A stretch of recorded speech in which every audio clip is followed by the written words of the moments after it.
Today's episode of Wine Time Fridays is brought to you in part by our friends at Cinder and Liberty Lake Wine Cellars. It's been a long week, right? Are you ready to wind down? Why not? It's time for the Wine Time Fridays podcast with Shelley and Phil. Neither are sommeliers, but both have a deep passion for life, each other, and of course, delicious wine. And now, here to talk about this week over a glass of wine is Shelley and Phil. It's wine time. Hello and welcome again to another episode of Wine Time Fridays with Shelley and Phil and another guest wrapping up the first Washington Wine Month, which is March. It's actually called Taste Washington State Wine. Want to give it kudos, but we just call it Washington Wine Month. Number one. With Debbie Hansen. With Cougar Crest Cellars. First of all, Shelley, this is episode 310, March 27th. That is correct. There goes another month. There goes another month. Happy Friday. It's wine time. Yeah. Oh, yeah. I just explained that today. Debbie with Cougar Crest Cellars. Cougar Crest, you'll find all over the place. There's so many wines you produce. Debbie, welcome to Wine Time Fridays, and thank you so much for putting a bow on this Taste Washington State Wine Month. Great. Appreciate being here. Yes, we have no small task today. We have 6 wines to taste through.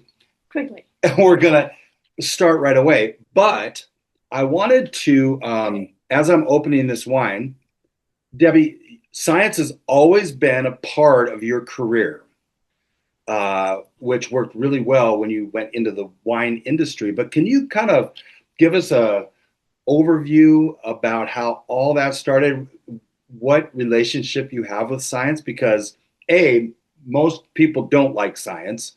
I don't know why. It's pretty fun. And B, those that do, many are men. And so women in science are growing more and more. We love that. But how did that all come to play with you?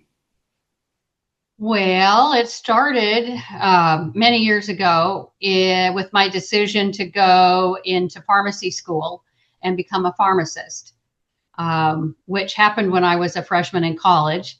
And I'd always had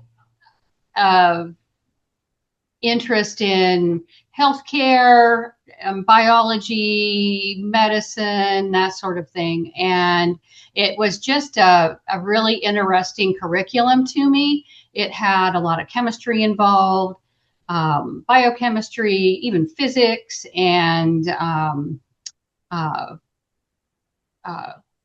chemistry, lots of chemistry, organic chemistry, inorganic chemistry. And I was always really good at that. And just loved learning about how plants and animals, the internal workings, and how things happened. And so I finished pharmacy school in 1979, moved to California, did a residency at University of California at San Francisco, and had just gotten married. And Dave and I lived in the San Francisco Bay Area for almost 20 years. And that's where we developed this love of wine. And so we would spend our holidays, mostly before we had kids, not so much after, but, every time we had some days off, we were either in Monterey or Mendocino or Sonoma, Napa, in the East Bay. We were all over the place. Santa Barbara. Shelley, I believe I'm not offline by saying you're not a big fan of chemistry or biology. And Shelley's been a nurse. Biology is okay, but I scraped through chemistry by the skin of my teeth.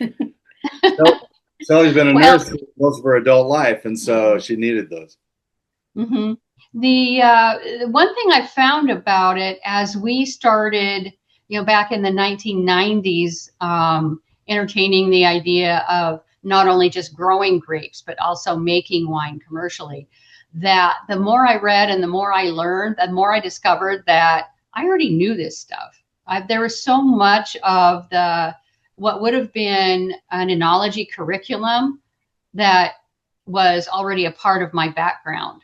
And so a lot of the textbooks and the reading that I was doing made so much sense that it really set the stage for, me being able to just jump right in with both feet.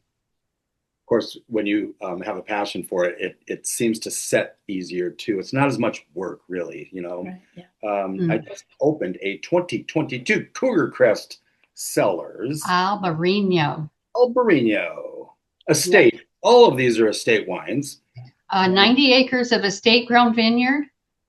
We started out small. We had about 10 acres that we originally planted. And then it was kind of like two people that didn't know when to quit. So now we have Italian varietals, Spanish varietals. We were always interested in Albariño. Fell in love with Voignier. Swore I'd never make a Chardonnay because why does the world need 1,000,001 Chardonnays? So now they just have 1,000,000 Chardonnays but now they have 1,000,001 because you made one. Yes, they do. So we have. I just tasted a Chardonnay made here in Walla Walla by another woman winemaker, and I thought if I was going to make Chardonnay, this is how I'd want it to taste. And she was trained in Burgundy, and now she's a consultant. But I just thought that wine, if I was going to make Chardonnay, that's what I would do. By that time, we'd already planted 7 acres. 7 acres of our estate out of 90 is Voignier. Wow. And so we've developed quite a following. I sell Voignier to a few friends that also have wineries. And then after that, we started looking at other white wines. And we have a really good wine shop here in Walla Walla that has not only a lot of the local wines, but a good sampling of international wines. And so that's where we really landed on going for the Albariño. We thought we had the weather for it. We thought it would be cold hardy enough. It's kind of grown in some areas that are coastal and not that warm sometimes of the year. And that became what we thought would be a real showcase wine for us. And it really has been popular. Well, we should give this a twirl and a proper Wine Time Fridays. Toast to health, wealth, and abundance, gratitude, romance, and peace on earth. Atta girl. And cheers. Yeah. And cheers to you.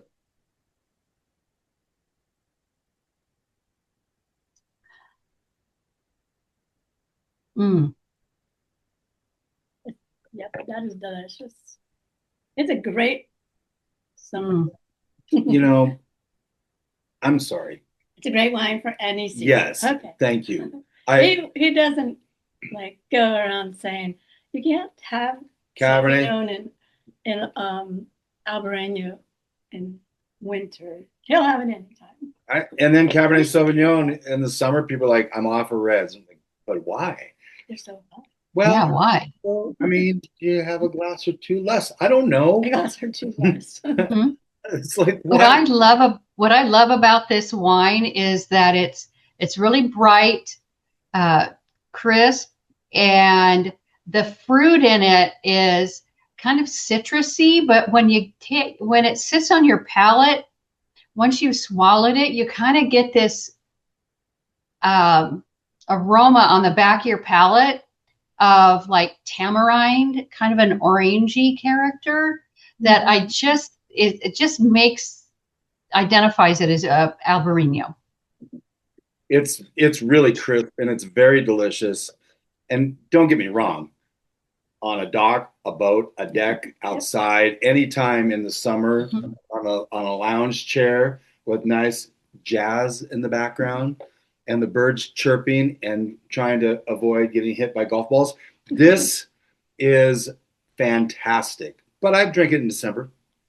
We have a cabin up in the mountains that usually has snow in it, and we'll go sit outside after, say we go on a snowmobile ride or something, and we'll just take a bottle of this and put it down in the snowbank to chill it. you know, and One then of the just best sit things there about and watch the scenery. And that white wine in the middle of winter is just fine. I love the fact we can just take some white wines that we got lined up for the next week or two and just stick them on the deck. And so we're like, what? They're right there. They're staying at a nice 30 to 40 degrees. Unless it gets too cold, then we take them off. But it's like a walkout fridge. And A walkout freezer and a walkout fridge. yeah. And then, of course, this year we walk out and it's like, oh, it's been 45, 48, 49, 50 degrees. And this won't be as chilled as we're typically used to.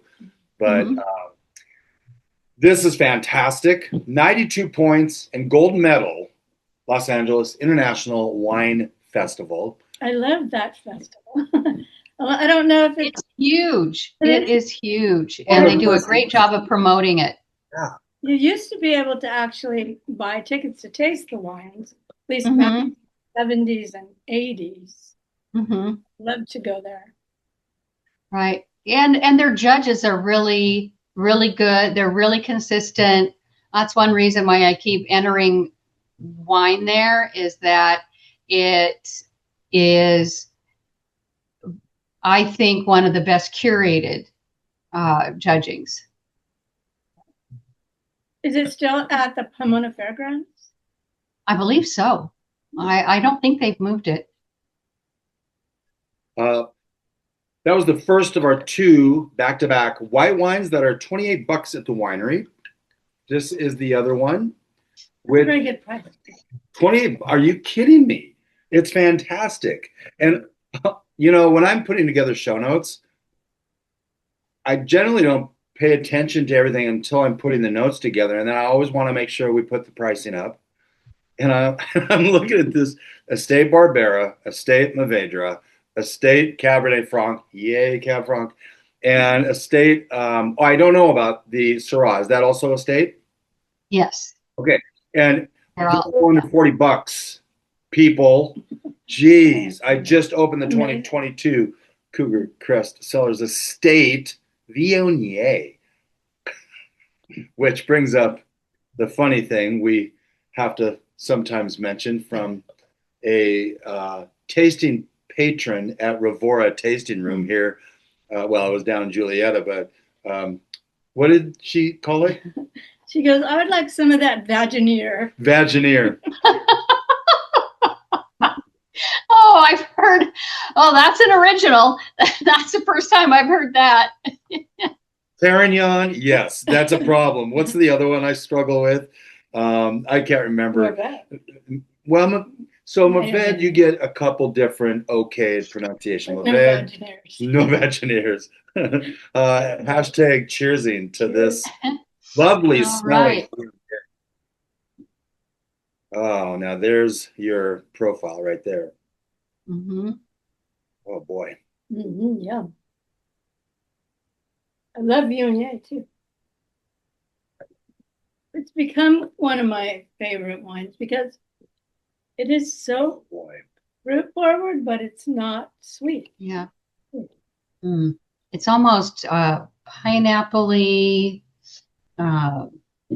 grapefruity, melon. I mean, it's just got such a complex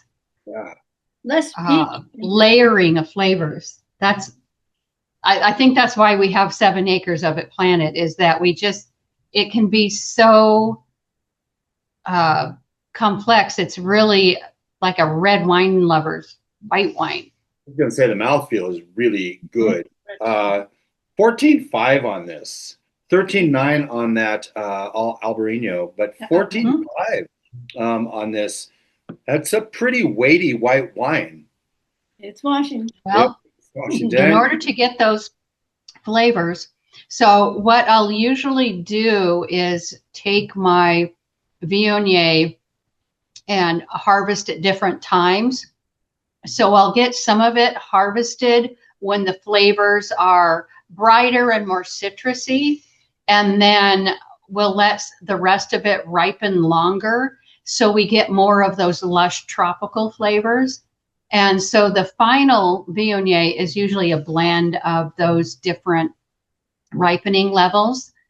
So it's really hard to get the alcohol below 14. when you do that, because Viognier, once it ripens, it tends to ripen really fast. I mean, you'll get all of those different flavor profiles over the course of 1 week, just if you wait a few days here and a few days there. So, I mean, you're measuring the bricks whenever you're doing your testing of the grapes and that, of course, tasting them as well. And when you say they ripen quick, you're talking about a week, but there's going to be a sweet spot in there. Excuse the pun, but there's going to be a sweet spot in there of what, maybe 2 to 3 days that you have to make critical decisions, right? Right, but we don't pick them all at once. What you want in order to get that layering and complexity of flavors, it requires you to pick different blocks at different times, so that at the end result is that you're actually combining all of those flavors. And then the other technique that I use is a winemaking technique called lees stirring. So like a lot of Chardonnays are barrel fermented, and they stir the lees and they do batonnage every week. We do this with a Viognier in a tank. So we're stirring the lees, letting it capture some of the Sur-Lees type of mouthfeel on the finish that would ordinarily come from a barrel fermentation, but I don't want to oak the Viognier. Some people do, but I just don't like how that alters the fruit.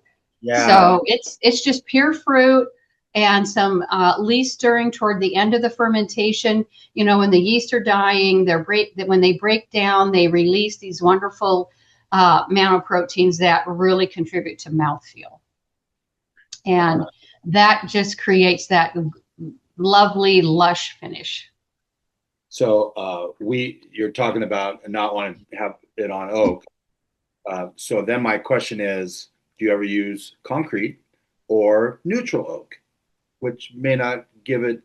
No, I do use neutral oak on my Chardonnay, which we were never going to make that 1,000,000th Chardonnay, but we ended up doing it.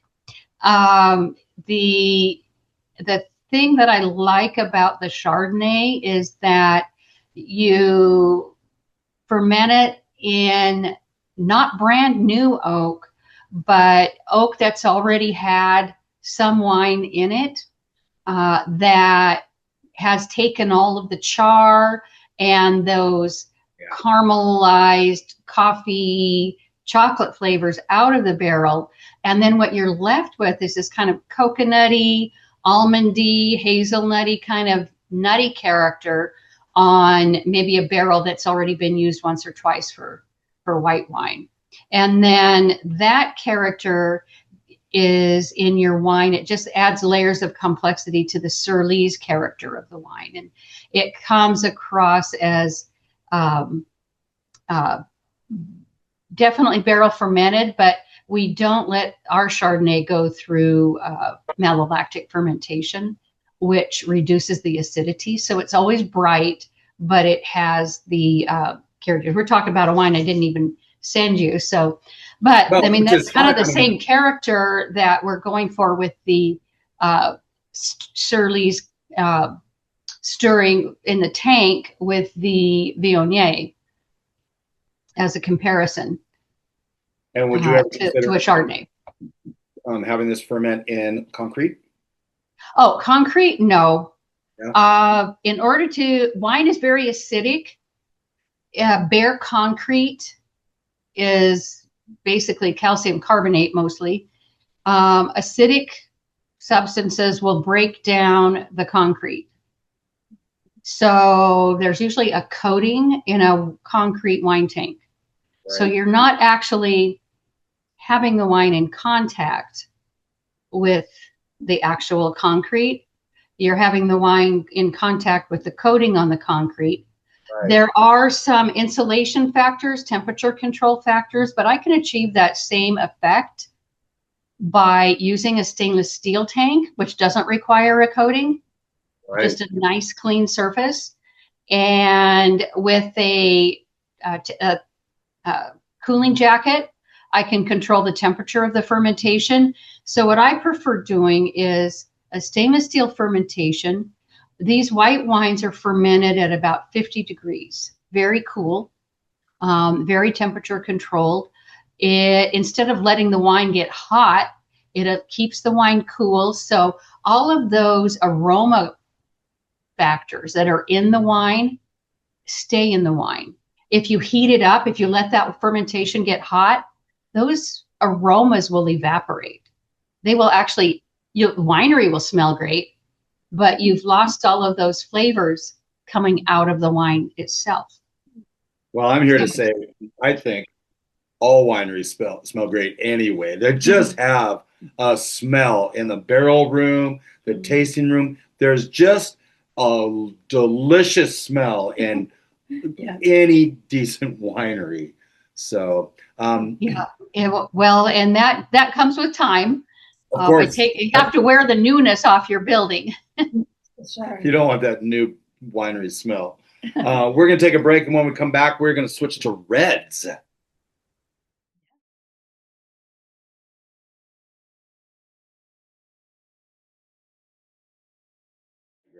Okay. Welcome back to Wine Time Fridays with Shelley and Phil and Debbie Hansen with Cougar Crest Estate Cellars.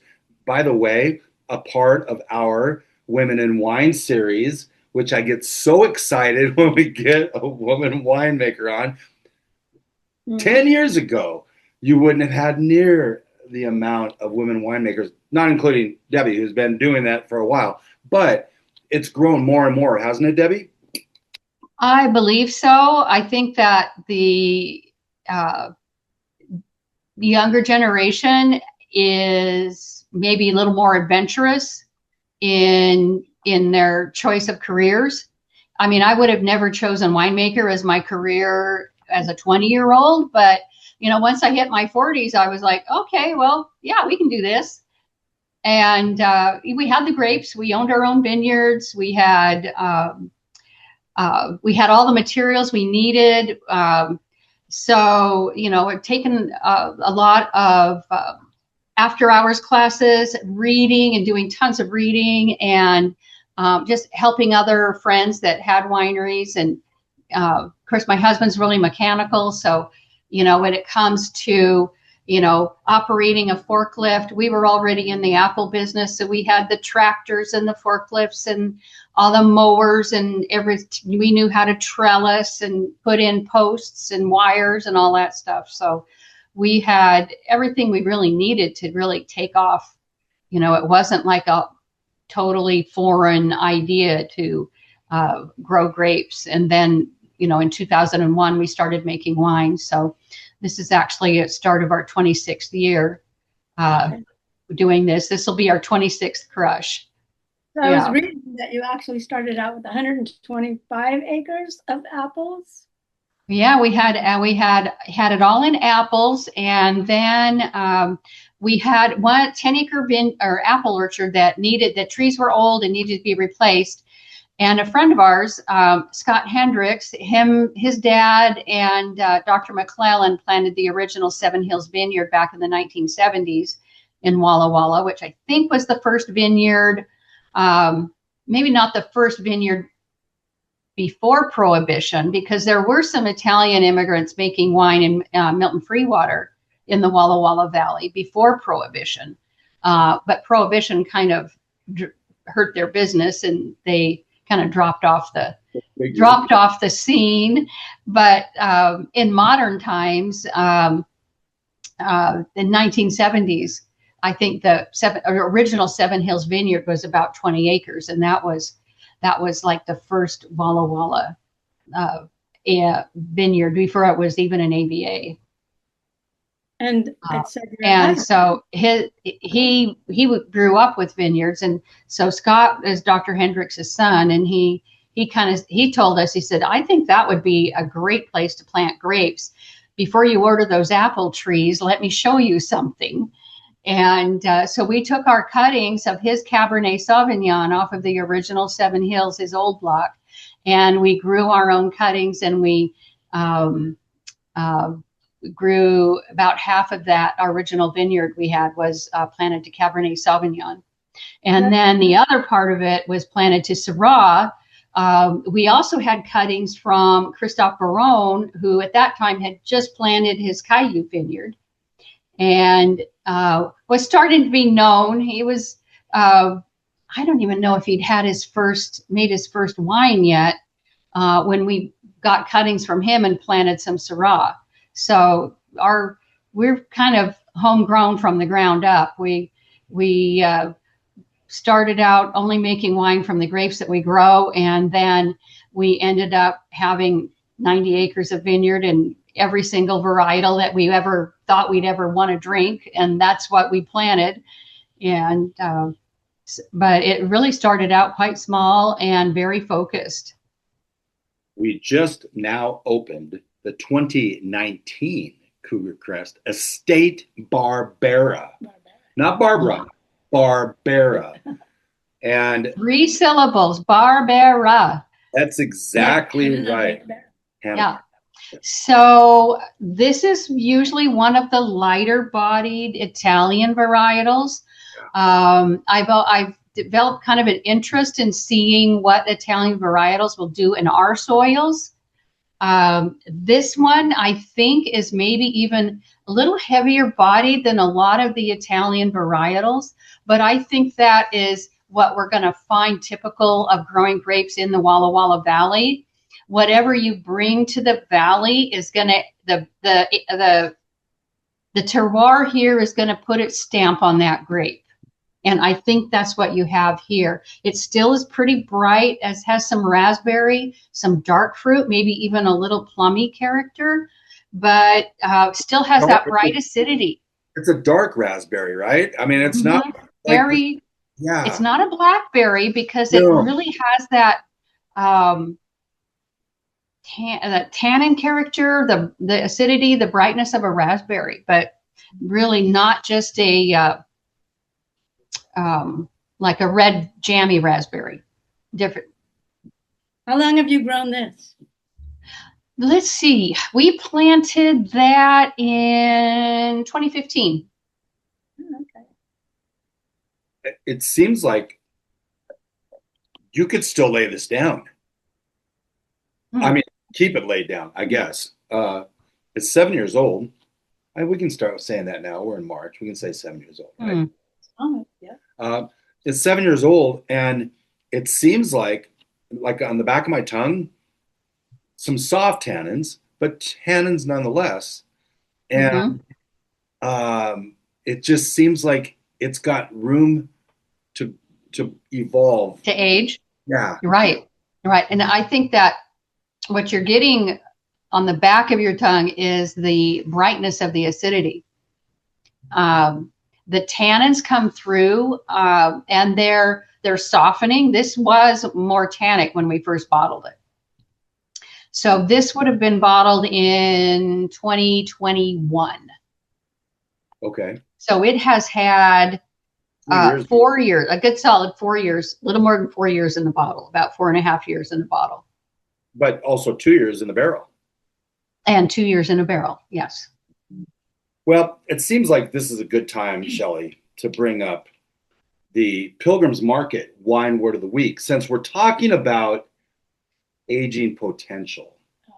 This is a 2019, and I don't mean to rush through this. This Barbera, we could probably do an entire episode on this. This is very, very good. I am now opening a 2017, Phil's favorite, Cabernet Franc. Now, I'm going to go ahead and pour these, but wow, I'm not doing that to mine. I know. I poured a glass of water. She's got a glass of water. That's her dump glass. Right. I've got aging potential, referring to a wine's ability to improve or at least maintain its quality over a long period in the bottle. Both of these are your current releases. Am I right on that? That's what we're selling in our tasting room.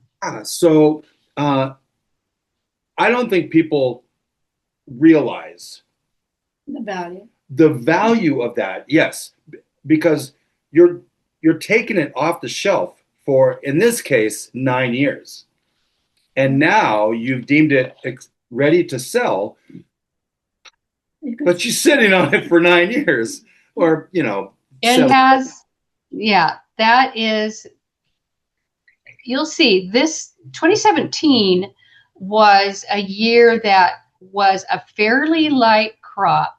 Most of our grapes from that year had developed a lot of tannin. There wasn't a very big crop load hanging on the vine. We'd had some winter cold that hurt the crop a little bit. So I'd say in 2017, we had in our reds, and not all of our reds, but most of our reds, we had about a 50% crop load. And what that does to the plant is the plant is ready to grow a full crop load. It's got the root system for it. It's got all the nutrients, and it pumps all of those nutrients and all of its attention into half as many grapes as it usually grows. And so you'll see that the wine has more tannin than, say, 2014 did. Than say the 2019s did. It's just one of those things that we have to deal with, and we learn every year a little bit more about, balancing the crop. Of course, that year we didn't have much of a choice. We were trying to grow everything the grape plant could grow because we knew the winter had hurt our bud development. Was it hail or windstorm, heavy rain? What hurt those buds? Frost. Oh, yeah. Kind of a couple of years ago. Buds don't like frost. Mm-hmm. The grape plant is unique in that the bud tissue for the crop 2 years from now, this spring right now in 2026, there are germ cells growing right now that will be the 2028 crop. Interesting. Last year, the germ cells started for the 2027 crop. The winter time is really important because you can lose a crop year because those buds have to overwinter. Wow. So the fruit that we're growing this year actually originated in 2024. It's had to survive 2 winters. Do you ever? They weren't good winters. One of those. No. Do you ever have to bury a cane? We have. Right now, we're not doing it because pulling them out sometimes is a kind of rough on the plant, and it'll sometimes damage the cordon that you put down. So there's some people that do it. We just kind of feel like we haven't had a really killing year since 2004, which we cut back a lot of plants that year. And we had to go outside of the Walla Walla Valley for a harvest. Sometimes we have not had that kind of like negative 16 below 0 Fahrenheit. We have not had that kind of a year since 2004. And we're not out of the woods yet, but it is the end of March. So I think we're probably okay on that aspect, but yeah. Right now the buds for this year's crop are swelling. They really haven't started to turn green, and they really haven't started bursting open yet. The apple crop is, but not the grapes yet. You still have apples on your acreage? I have 20 acres of split between Granny Smith and Honeycrisp. Yes. I love me some Honeycrisp. Yeah, that's my favorite. Yeah. And so they're very similar to raising grapes. We put all of our apple trees on trellis. So we have a high density planting. There's an apple tree plant about every 5 feet. And in the rows, there's about 1,000 trees to the acre. Wow. And it's high density planting. And they're short, right? They're not this big full. Well, not with the trellis. We have 5 trellis wires. So they'll go up about 10 feet. So it still requires a ladder to pick the top 2 trellis wires. But most of and then they're on a V trellis to where every other vine space they lean outward, so your trellis is a V shape. And then that will let light into both sides of the tree. Got it. And it gives you better ripening. How about the cross-pollination and all of that? Well, the grapes are self-pollinating. Right. So if you're around in June, when the little flowers pop open, the little tiny buds pop open, and there's just a little tiny white flower that's only on there for about a week or 10 days, and then it's gone. And those self-pollinate. With apple trees, we actually have to put bees in the orchard for several weeks. And and then we also have to have, the trees are not self-pollinating. Right. So we interplant crabapple trees because they're profuse flower makers. And so between the crabapples and the honeybees, we get our apple trees pollinated. Do you rent the bees, or do you own them? Yeah, we pay by the hive. Yeah, you need to own those, Debbie. You need to own those bees. Then you have to. I admit, bees and I do not get along. Is that right? Although, it's been years since I've been stung, and they are all over the crush pad in the fall. Especially when we pick that Voignier, the aroma of Voignier, I swear that every bee within 2 miles shows up at our winery. It's like the bee whisperer. We have someone in our neighborhood here that raises bees, and he swears by it. And he's a high school teacher, I think. He's a high school teacher and a science teacher. And he actually spoke to our Rotary Club. I love bees. We love bees. Don't like yellow jackets. They're not really bees. But bees are needed and have been going through tough times recently. So we need to keep those bees growing strong and healthy for what they're supposed to do. Yeah, so the bee raising of bees is really big in any place there's an apple orchard. You'll find people raising hives that are absolutely essential to getting everything pollinated. Well, I feel bad we didn't even talk about my very favorite Cabernet Franc very much. Well, we're going to take a break, and when we come back, we're going to put a bow on this episode with a couple really fun wines. Not that these haven't been fun so far. When we come back. They're all great. All right.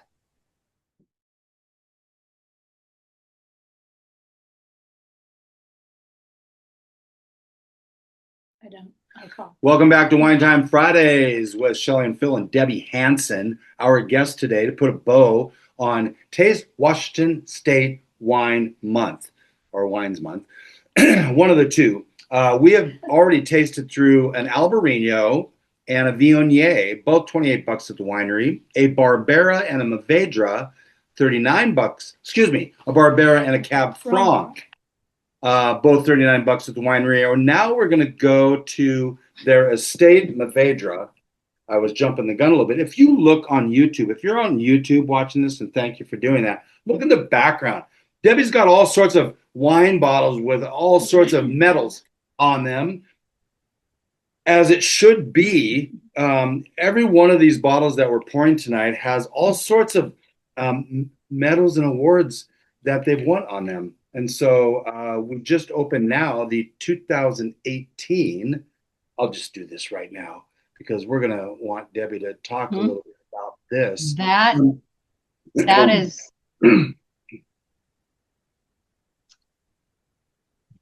You guys had high scores early on in your winemaking career.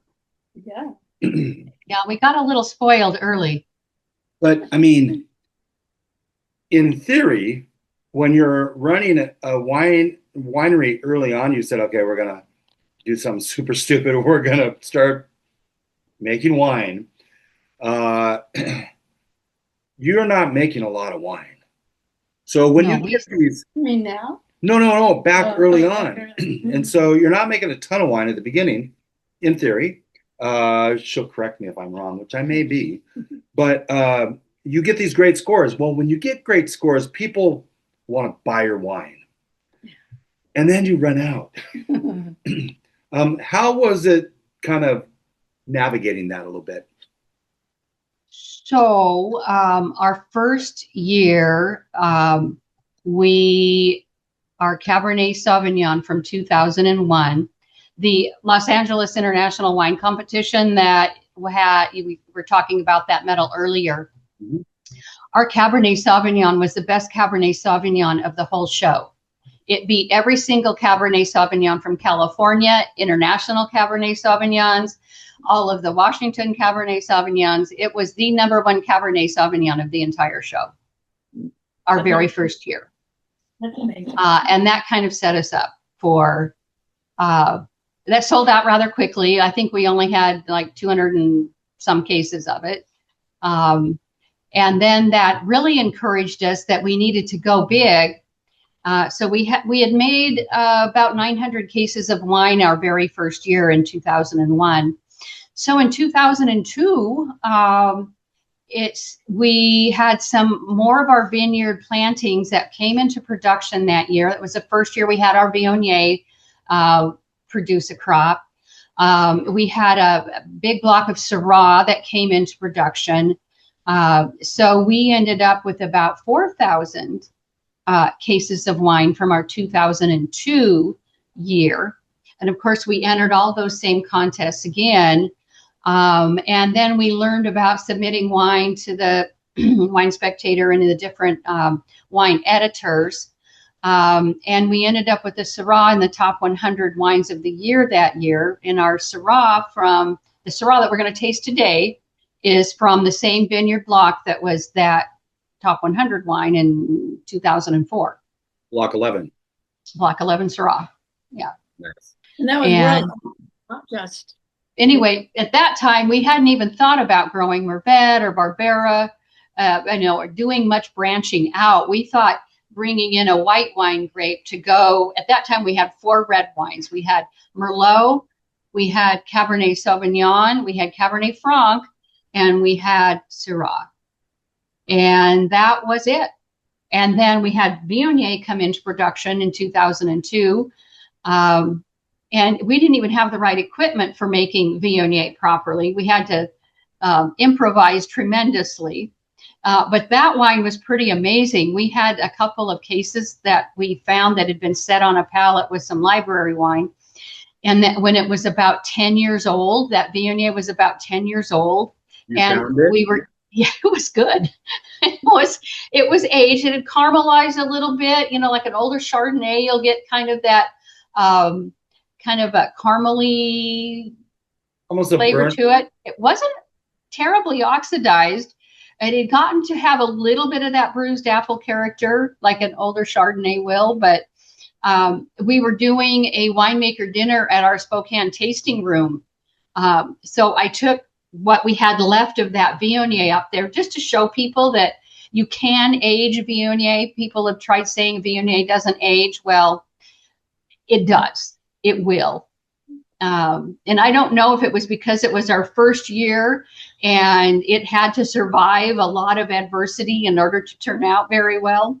But we ended up pouring that wine as kind of a bonus pour at that winemaker dinner, and people bought up the rest of it. Oh my God. We completely sold out of it that very night. Well, so this brings up a great segue. Debbie, you're from Spokane. Yes. How do you pronounce that? Spokane. And your husband, David, is from Bremerton. I went to school at Olympic College and played football at Bremerton. So did he. Well, he didn't play football, but he took some undergraduate classes there. Yeah. And so my dad lived in Bremerton and Silverdale and things like that. And it's really interesting, that whole thing, how everything comes together. You have a tasting room in Spokane as well as Walla Walla. Mm-hmm. Do you have a tasting room in one other place? Two other places. Two other places. I have a tasting room in Woodinville. Oh, yeah. If anybody's going into the Seattle area, it's a great little wine village kind of town. There's probably 100 tasting rooms there. No, it's growing so fast. Well, it's taken 25 years. Well, true. An overnight success. An overnight success. Yeah, yeah, just one lifetime. That's all. You also have Lake Oswego. Lake Oswego, south of Portland. Really nice town. Great downtown vibe. They've taken an older downtown area and really renovated it. A lot of urban living, very walkable neighborhoods. It just has been very welcoming to have a tasting room there. But anyway, what are the challenges, real quick, of having a tasting room in Oregon when you don't have any Oregon fruit there? Well, I do have Oregon fruit because all of our vineyards are in Milton-Freewater. So the thing about the Walla Walla Valley is I should have put a map on the wall behind me here, but at least a third, if not almost 40% of the Walla Walla Valley is on the Oregon side of the border. The very first vineyard that I was telling you about, the Seven Hills Vineyard, was in Milton-Freewater. We're like 1,300 feet away from where that very first vineyard was growing grapes. We're right in that neighborhood with the original Seven Hills Vineyard. That's so cool. Yeah, that's right. And so our vineyards, so what I did is I licensed one of our vineyards as a winery in Milton-Freewater, and then that allowed me to have an Oregon tasting room. Wow. Otherwise, I would have had to have an Oregon tasting room that was actually a retail wine shop specializing in just one brand. But it was a little bit of work, but I've done it a few times. So it's an old hat. And so you had mentioned on your website that you had your first winery at the airport. I'm losing the word. Was that part of the incubator program, or was that before that ever started? Well, it was before the incubator program. There was, so the Walla Walla Airport started out being Army Air Force World War II training base. Oh. And there were thousands of pilots, mechanics, people associated with the Army Air Force. That's before Air Force had its own branch. It was part of the Army, and they called it the Army Air Force. And so they did a lot of training on B-17s there, which all ended up going to Europe. Most of those pilots, they had over a 50% fatality rate when they went to Europe. It was shocking. If you read the memorial sign at the terminal there at the Walla Walla Airport, pretty astounding the sacrifices that were made. Yeah. So anyway, our very first Merlot was called Hangartown Merlot, because our building was an old airport hangar, and it was where they drove the airplanes in, and they could work on the motors. So the two roll-up doors that we had, the airplanes, they would take the nose cone off, they would drive the plane right up to the side of the building to where the motors were covered, so they didn't get rained on or snowed on. And they could work on the airplane engines in the building. So we took that building and insulated it, fixed it up, brought in wiring, did all kinds of, had put in floor drains. It had concrete floors, thankfully. But it was such an old building that if a car drove by, you could see what kind of car it was just by looking through the walls of the building. So we did quite a bit of reno work to that building.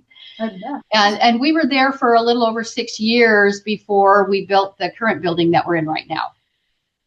Dunham Cellars is still at the airport. Dunham Cellars' backyard and our backyard were the same backyard. Interesting. We faced the airport terminal, and they were facing one of the side streets that leads to the terminal. That's so cool. It was, I think we were the 5th winery at the Walla Walla Airport. And by then we had really created kind of a nexus of wines, and people could go wine tasting at the airport, and you never had to leave the airport. You could just be there all day because there's enough wineries. You didn't have to drive around. Yeah, that's so very cool. This Mourvèdre, it has such a great nose to it. I almost didn't want to taste it, but I did. And we got dark fruit like blueberry and things like that on that. It's Mhm. delicious, and it's got depth to it. Yeah, yeah. It is uh, a very dense, I want to say meaty wine. Good. You can just pair it with so many things, and the richer the better. That brings So up, Syrah. yeah. Let's go ahead and do that. I spilled and no napkin, Shelly. I should know by now. The 2017 Like the Cab Franc. Block Mhm. 11 Syrah. Now, Okay. we open this very last because it's got some weight to it. Yes? We probably should have- Yes, that's what I recommended. Um, Yeah. It's got that savory, gamey, umami character. Um, this is grown on the hill at Cougar Hills Vineyard. And with the exposure to the hill, and it's exposed to the wind, which vines don't really like wind, but it does control the tendency for Syrah to overgrow on the vine and vegetative side. And so it actually really helps to have the Syrah on that hill. Plus, it's more of a kind of a north facing hill in the summertime that has sun exposure from 6 in the morning till 8 o'clock at night. Oh, wow. The sun exposure on this location is tremendous. So that wind forces the vines to be strong, right? To compete a Be little. strong. It also forces them to conserve their energy because it causes a lot of evaporation. Yeah. So they're trying to save the water that's in the vine. They're trying to hunker down and save nutrients because the wind will exaggerate the evaporative loss. So the vines are, I want to say stressed, but they do respond to that like it would to deficit irrigation watering. Okay. They get stressed out and they work for everything they get. Yeah. Yeah. So, but what also happens is that there's a tendency for Syrah to lose its acidity fairly quickly once it gets ripe. Mm. By having these plants that are, this is my personal theory, by having these plants that are having to fight against sun and wind, they tend to not respire as much in the heat of the summer. So they're not using up the organic acids that are in the berry. So we actually get pretty good acidity out of this vineyard on the hill, which Syrah is not known for having good acidity, but this vineyard block does. Well, this landed in the top 100 one year on the Wine Spectator. Mm-hmm. Yeah, this one from that same. Mm. On the same block. What vintage was that? That was 02. 02. That was our second vintage. Yeah. Yeah. This is, Mm-hmm. yeah. So this has got great lineage. Mm-hmm. It is big. It is big. So I wanted to just give you a quick shot at, we've tasted through now 6 wines. 6 wines. Can you, in a nutshell, give us some of your favorite food pairings for each of these wines, starting with that Albariño? Albariño, both of the white wines, I like seared scallops. Oh, yeah. Interesting. That would be great. Mm-hmm. Sushi. Sushi, pad thai. Let's see, what else? The anything with cheese sauce. Yeah. So we neglected to say that Voignier was a Northwest Wine Awards double platinum medal winner. Yeah, 2 years in a row. As well as a gold medal at San Francisco. Yeah, multiple gold medals. Yeah, that Viognier it's hitting the right spot for wine judges. That's awesome. That is really cool. How about that Barbera? Yeah. What would you pair with that? Barbera. Think of the acidity of that, and just about any pasta dish that you could think of. It'll hold up to those, the bright acidity in that will hold up to the tomato sauces. It will hold up to, of course, anything like a Béarnaise sauce on a steak, or a truffle butter, or anything like that would go wonderful with that Barbera. And the Mourvèdre? Mourvèdre. You richer the better. The fattier the better. Sausage, polenta, the risotto, like a truffled risotto would be good. I forgot to mention Thanksgiving dinner with the Viognier. Oh, Viognier too. Yeah. Sure. Yeah. But your roasted meats. I like to do a roast chicken with a rosemary, butter, and lemons, and that goes really good with the Barbera. Pretty much any of these meats, when you combine it with rosemary, that herb, that herbaceousness with all of these reds is just a great pairing. And the last two, the Cab Franc and the Syrah.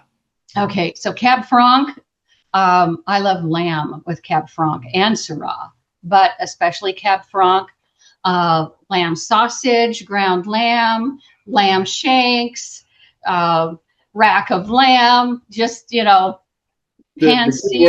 The common denominator is lamb. The common denominator here.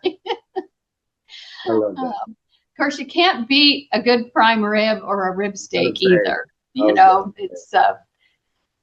And go ahead. And the Syrah, the same thing. All of those items, the same meats. You've got your beef, your lamb, your oh my gosh, what did I have one time at a winemaker dinner? I think they did a sturgeon with a Syrah reduction. Oh wow, that was amazing. That is so good, solid, really hearty fish with a reduction sauce was beautiful. I bet that. Well, I'm hungry. I don't know about y'all, but I got very hungry very fast. Some wines we enjoyed this week. We had a Daryl Rex Groom Chardonnay, a Jay Bookwalter Protagonist, which I'm guessing, Debbie, you know about that one. The Cabernet Sauvignon, that was the Protagonist Cabernet Sauvignon. Brown Bittner Estate Chardonnay. Can you do that one? It's French. Maison Village Chardonnay. Thank you. And the Beaulieu Forged Vines. Forged Vines, Napa Valley Cab. Yep. Some things coming up. April 14th, International Tannat Day. I bet Tannat. That'll pucker you up. Yeah, it will. I'll bet Tannat growing really well there. We have the 17th is World Malbec Day and the 24th International Viognier Day. By the way, we have this Viognier. Hooray today. And next week, author Daniel Grace, who wrote a book, but his family owns an Italian vineyard. We have a bottle of that wine that came from his family's vineyard. In Italy. Yep, Tuscany. So excited about that. Another thanks to today's sponsors, Cinder and Liberty Lake Wine Cellars.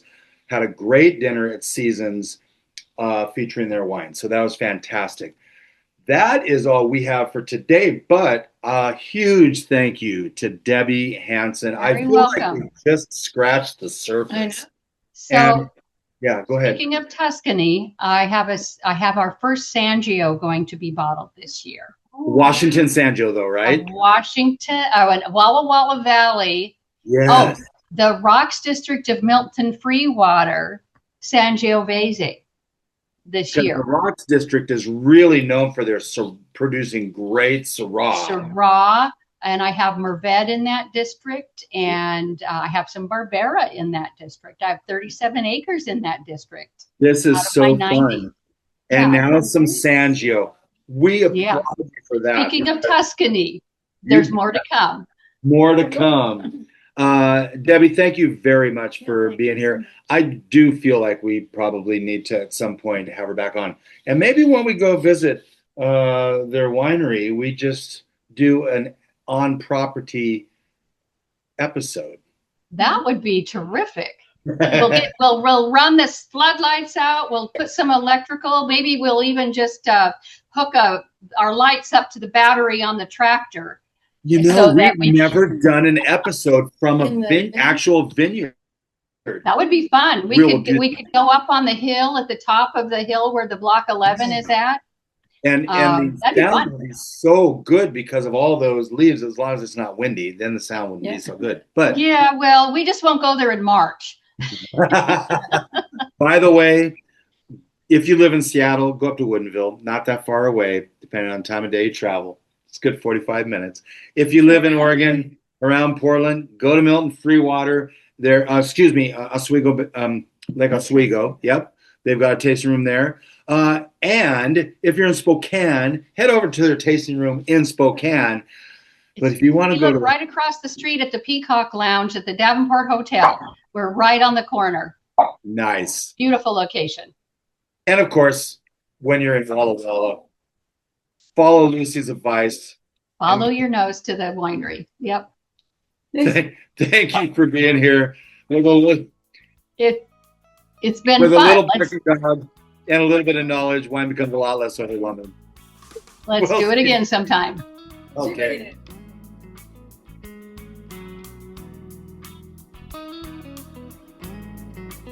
Thank you for spending part of your day to wind down with Shelley and Phil. Remember, you can listen to any episode of the Wine Time Fridays podcast by visiting winetimefridays.com or wherever you get your podcasts. And join us on our Wine Time Fridays Facebook page, Instagram, or on Twitter, which is @VintageTweets, for daily conversation. Until next week, here's our toast to you, to health, wealth, abundance, gratitude, peace on earth, and of course, romance.